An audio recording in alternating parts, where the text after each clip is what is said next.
Ever wonder how to pick winning stocks? Let's break it down step by step. First, research the company's fundamentals. Look for consistent revenue and profit growth. Low debt levels and a growing earnings per share or EPS are also great signs. Next, evaluate the industry and market trends. Choose companies and industries with strong growth prospects, and find those with a unique competitive advantage. Now let's talk valuation metrics.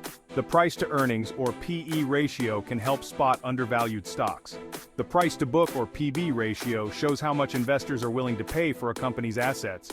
And don't forget the dividend yield if you're after income. Follow analyst opinions too. Platforms like Morningstar or Yahoo Finance offer valuable insights and ratings. Remember to diversify your portfolio. Spreading your investments reduces risk. Finally, look for stability and reputation. Companies with a history of strong management and stability are often safer bets. Mix in some basic technical analysis to time your investments better.